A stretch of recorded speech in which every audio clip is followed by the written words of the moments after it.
Hello and welcome. Today I'm going to be talking about age categories for books, like YA, new adult, children's, middle grade, that kind of thing. I'm mainly going to be focusing on YA because that's what gets talked about a lot and what I have the most in common with as far as other readers I talk to.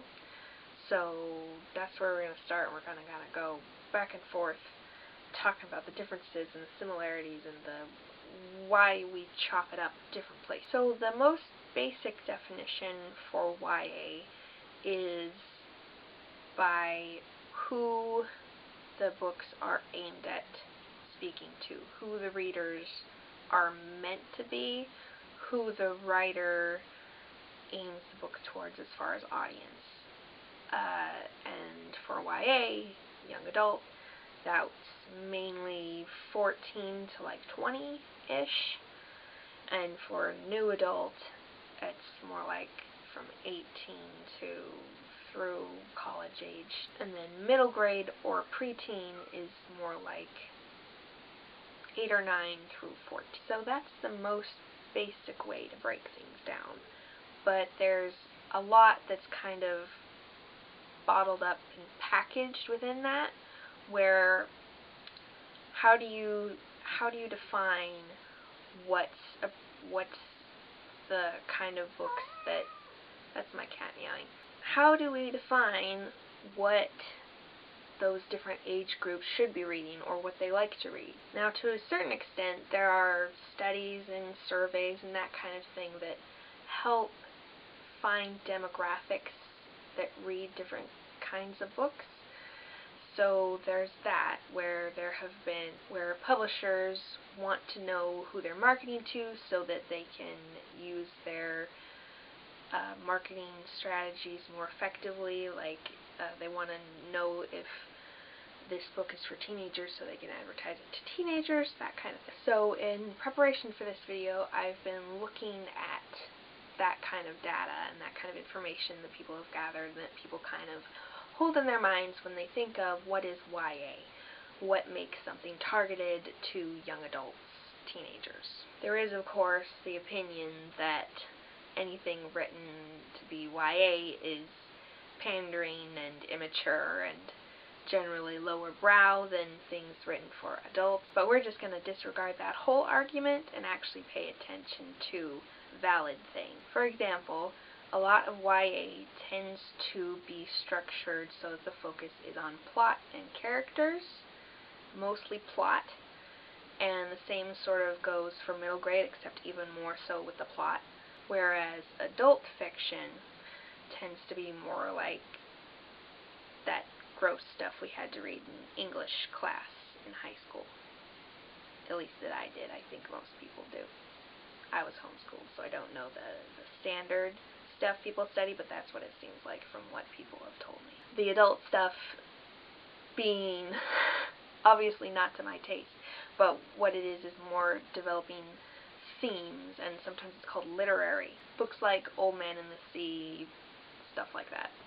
That's kind of a lot how YA versus adult versus middle grade is talked about. It's where the focus is it on plot, character, theme, but there's also a lot of other discussion, like sexual content and violence, like what is appropriate for teenagers to read about, what is appropriate for preteens to read about, and what is realistic for adults to read about. So there are discussions when things kind of contradict, like books that have sexual content, graphic sexual content, but also focus mainly on plot over theme. Is that YA or is that adult? Where my opinions mostly come in are middle grade things that are classified as middle grade that talk about things like classism and the harms of pretending everything's okay and ignoring problems, and really deep and serious topics, but they're middle grade as far as the language, where it's not complicated, where it would be easy for a young person or English as a second language person to read. As far as English comprehension, things are very plot focused and character focused and don't include graphic violence or sex, like fantasy violence type stuff. And how stuff that's more considered adult has graphic violence or graphic sex and is very thematic, but has a very jaded and hopeless view of the world, of approaches to classism and various other problems that people have, but refuse to address really deep topics. I think because I don't know why, but possibly for fear of seeming preachy perhaps, or maybe seeming overly hopeful or optimistic, like that it's actually worthwhile to learn about these things and change them. So with all this, with all these different things, I want to bring up a bunch of examples and kind of talk about where I think they fall as far as age categories and why I think they fall there, and about how they could, under some circumstances, be categorized differently. Let's start with Bitter Blue, a book that I liked, which you'll know if you've watched my February wrap-up video.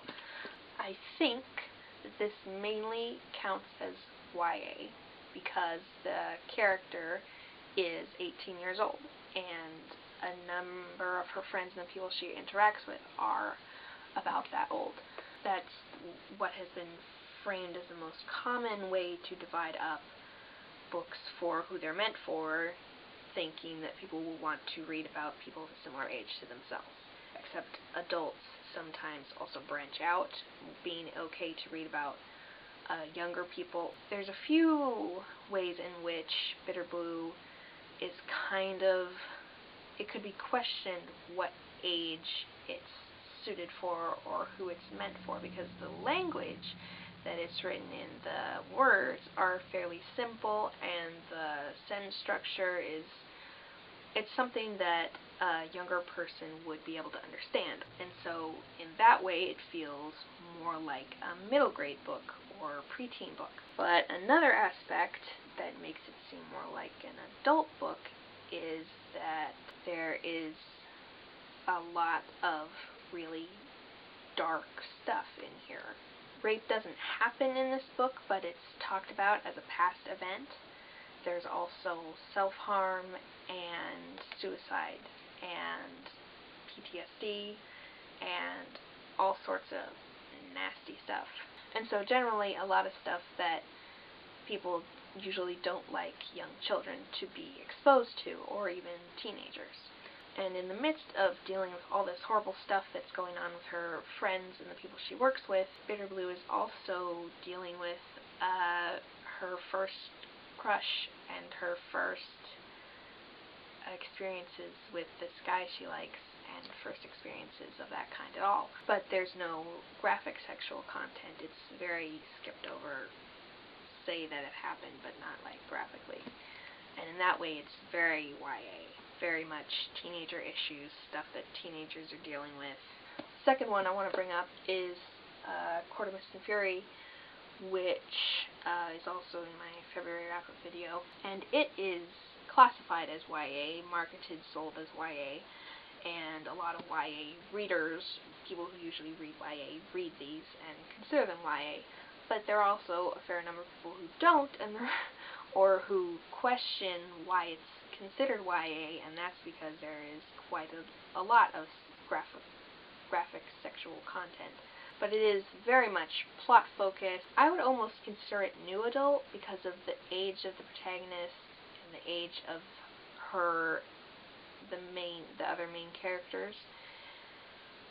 And also that would make more sense with the graphic sexual content. It's sort of a mix of plot driven and character driven. It's very oriented on characters and their development and stuff like that. Then for some middle grade or preteen type book, one thing about a fair number of middle grade books, but definitely not all of them, as Rick Riordan Percy Jackson series is very much considered middle grade, but it's very much longer. One thing is these middle grade books are very small. They're about 25,000 words. They are in a series, so that's why I still like them. I usually don't like short stories, but they're in a series, so you do have enough time to get to know the characters and everything.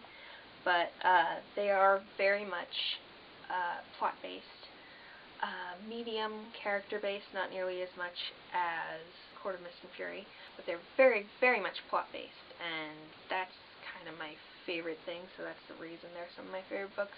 I very much like the plot-based stuff, the adventure stories. That's what I like. And Emily Rada is really great at adventure stories, let me tell you. There is no graphic violence or graphic sex in these. However, there is quite a lot of deep topics.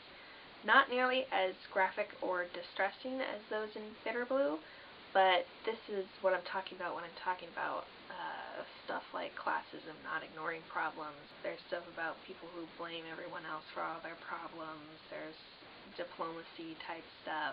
Really, really deep stuff, and very much presented not in the least bit of a preachy way. Very much that's just what happens. And there are actually themes to an extent.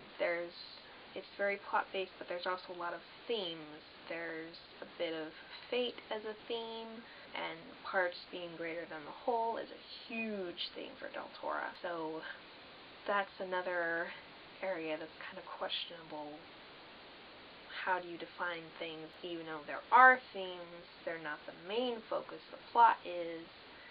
And like, how do you define what's the main focus? How do you define age groups? Another middle grade example is Warriors, which is also in my 3 books I can't stop rereading video along with Del Toro Quest. They're about cats, as you can see. They're about cats, but they're about cats who deal with all sorts of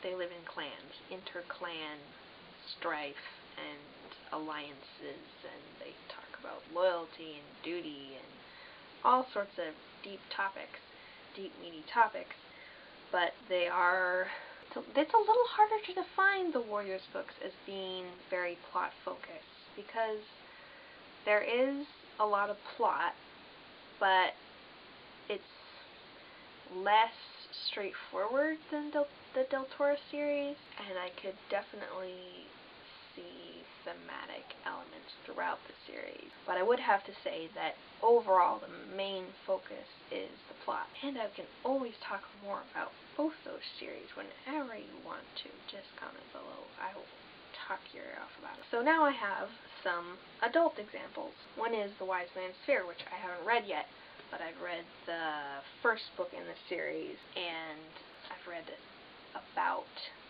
what's in this book for this video. One thing about this series is that it's kind of in an older sort of style, slightly serialized, kind of like Voyage of the Dawn Treader, or I can't think of the name, but I'll look it up and put it on the screen. It's an old book that's serialized. Also, The Hobbit, very serialized, meaning that while there is an overall goal and something that is moved towards throughout the book, each individual piece that makes it up doesn't necessarily lead directly to that. Each part or few chapters is very much its own contained story, just with the same characters that are going on, kind of like a series, but it all condensed into one book. So it's kind of hard to define how much plot is a factor, because it's not the usual kind of plot. This one also has apparently some somewhat graphically sexual things going on. There was not much of that in the first book. As far as themes, I didn't notice a lot of that in reading A Name of the Wind, and it doesn't sound like there's going to be a whole lot of it in The Wise Man's Fear. There's a lot of thematic stuff going on in the introduction to the story. This is a story being told by someone within the story, like it's a giant flashback. So in the sections where we're in the present and the person telling the story is doing things and telling the story, there's a lot of thematic stuff, but not in the main bulk part of the books. But it is mainly classed as an adult fiction and considered to be aimed at adults. Then there's stuff like this, which is a murder mystery, a very long series of murder mysteries, 47 books at the moment. They are written by someone who is normally a romance author, Nora Roberts, who uses a different name for these books to kind of separate them because they're very different from her usual being murder mysteries. And these are set in 2060. They center on a 30-year-old police lieutenant, so very much not the YA age. They also have graphic sex scenes, but there's quite a lack of graphic violence, and there's no self-harm, there's very little suicide, there's not a lot of deep stuff. There's some.